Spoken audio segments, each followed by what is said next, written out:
Thanks, Harry.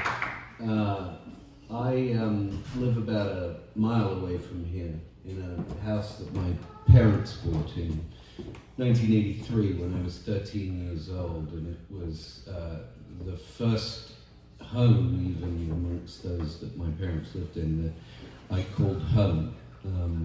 My parents are now gone, and I still live in my home, so it seems fitting to me that I should be at Copake Grange reading to a group of people, most of whom I've never seen before, the first poem I've ever written, which was a couple of weeks ago, on the first stage I've ever stood on.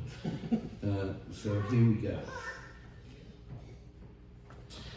Ekphrasis, English, America, Poetry, and OED. A Sister Kitty is a witty ditty, and an anti-dementia over millennia Hestia, erstwhile evolved in Venezia. Like her brother Giulio and his father and sons, she's also a pliant intellectual giant. Another sister's vivaciously brilliant young daughter, Hank, needs more confidence, less violence, a dictionary, and maybe a gentle spank. Violence is always physical, never verbal, just like pharmaceuticals are never herbal. Trite? Gently, please, but bite. No, there's no me, only us that we can see. Ekphrasis aras, just an English word, maybe equal to glass. And if our intellect is certain glass is too boring, it's never visited the museum in Corning. Centuries after Blake fingered the blur in our doors of perception, our imagination continues to languish in deception. Speech, knowledge, and freedom are on life support, desperate to revive. The Doors' CPR windscreen wipers being drowned by Taylor Swift's most apocalyptic Alive. Decades after The Doors, 2008's flash of genius revealed with sharper focus how both our eyes and our eyes lay finite, unhealed. We know the name Greg Kinnear, but not Robert Kearns, because narcissism earns. We know the name Henry Ford and not Robert Kearns, because fascism earns. Carol Shelby and Ken Miles, hazily dawdled, in Le Mans they are moored. A history dictating their Ferrari-beating GT was a Ford.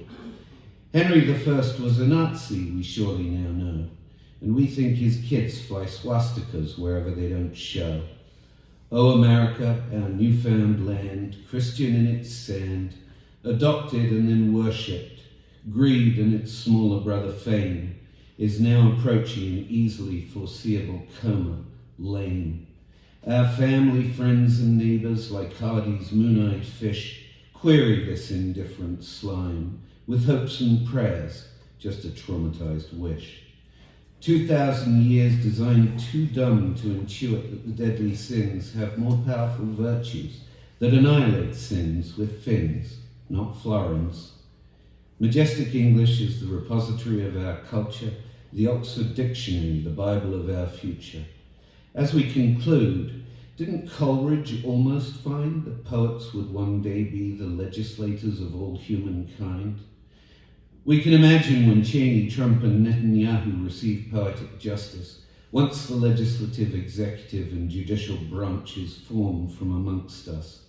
If you knew the poet well from the get-go, you'd know a trick of his has been to get a rhyme to echo. Thanks.